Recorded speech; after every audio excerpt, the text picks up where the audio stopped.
What's up YouTube, it's Sean here, and I'm here today to give you guys a review of the women's Air Jordan 1 Retro High OG in this brand new Newstalgia colorway. Today's video was sponsored by Heflux. Heflux is my all-time favorite sneaker insoles, and they sell eTPU insoles, which essentially is the same material you'll find in Adidas Boost. So if you're looking to add some additional comfort inside your shoes, be sure to check out their website, which I've linked down below in the description box. You'll see they sell a variety of different insoles, so depending on the type of insole density and the cushioning setup you're looking for, you're going to find there's a suitable pair for everyone. So I've been a paying customer of Heflux for years now, and to me, I personally find them to be very comfortable. So if you guys want to check them out and try a pair for yourself, be sure to use the code SEANGO at checkout and get 15% off your entire purchase. So this in my hand is the latest women's exclusive Air Jordan 1 High to release. Nicknamed the Newstalgia colorway, this pair dropped on July 23rd for $170 US or $225 here in Canada.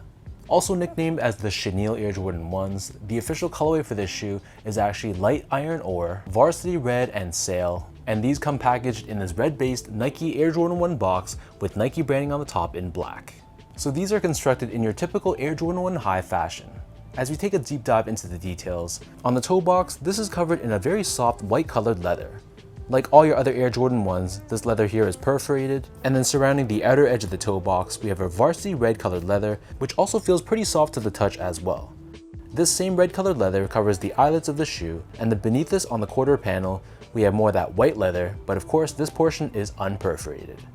And then overlaid on top, the biggest departure from your standard Jordan 1 that's found on this pair, we have a chenille swoosh, which is done in this fuzzy red colored finish, with a white layered backing underneath. Moving upwards, we have more of that red colored leather, and debossed on the lateral side, we have the Air Jordan Wings logo, which is done in a gray colored finish. And this same gray leather is found surrounding the top portion of the ankle collar area, and I gotta say this gray leather also feels pretty decent quality too. And then finally, surrounding the bottom of the heel, we have more of that varsity red colored leather once again. Hanging off the shoe, they come with a hang tag, which also incorporates that same chenille finish that we saw earlier on the swoosh. And this was a nice little add-on. As for the laces, so these come with two different lace options. The one that I prefer are these sail colored laces, but the standard or default lace that these come with, the one that you see on all the promo images, are a varsity red colored lace. Underneath this, we have a gray colored tongue, which sort of has a texture of corduroy. It has a sort of vertical ribbed finish to it, and this is different than the traditional nylon that we see on your normal Jordan 1 highs. And at the very top, we have this gray tag with Nike Air branding done in this red color. The interior of the shoe is lined in this gray colored textile, which sort of has a fleece-like feel to it to the touch. And then as for the insoles, these come with their standard foam line insole. It's not a polyurethane insole, and we have Nike branding stamped on the heel as usual. So the upper of these Jordan 1s sits atop this solid rubber cupsole, which is painted in this slightly off-white or sail color.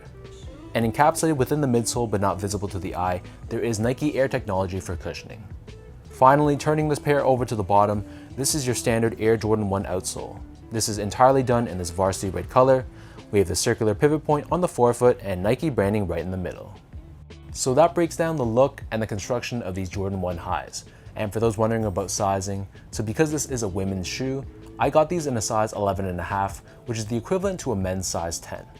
So because this is a women's release, I feel like if anything, it fits a little bit more narrow compared to a men's standard Jordan 1, but I don't think it was narrow enough that I'd want to go up a half size. So you should stick with your normal Jordan 1 size, which for most people is true to size. So for example, if you're a size 9.5 men's, you should get these in a size women's 11. If you're a men's 8, then you should get these in a women's 9.5. Moving on to the comfort on this pair, so honestly these feel identical to the men's Air Jordan 1 highs, and the underfoot feeling was pretty much identical. It feels very low to the ground, there's not too much from a softness or step and comfort perspective, but for just an everyday casual use shoe, they're gonna be perfectly fine. And finally, from an overall quality and craftsmanship standpoint, like I mentioned throughout the beginning of the video, I thought the leather used on this pair was pretty decent. It's definitely not the best quality material I've seen on a Jordan 1 before, but it's for sure a step above, for example, the GR Nike Dunk quality leather that we see, which is for the most part synthetic and very plastic-like. This pair instead feels much more like a genuine leather, and I'd say that it's probably average or slightly above average in terms of Jordan 1 high quality. And the overall build and craftsmanship, I honestly had no major flaws at all on my pair. Some minor loose threads and extra long threads I had to trim off myself, but aside from that, no problems at all with this pair.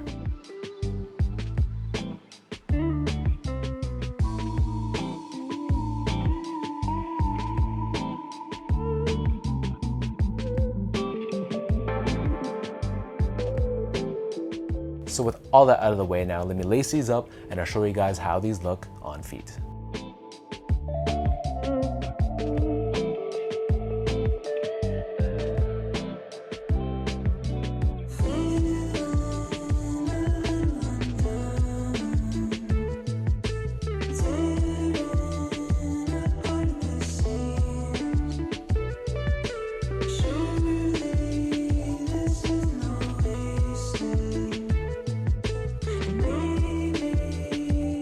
I know the market for Jordan 1 highs has been in a bit of a rut these days. Most Jordan 1 high releases have been either sitting on websites or at worst reselling for barely over retail, and honestly that's not a bad thing.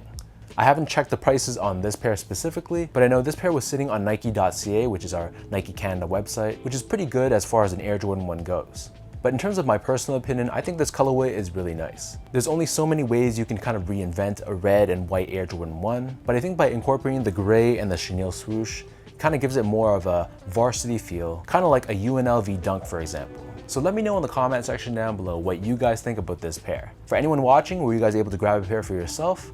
Did you take an L or did you just pass altogether? If you guys like this video, be sure to like, comment, and subscribe to my channel if you haven't yet.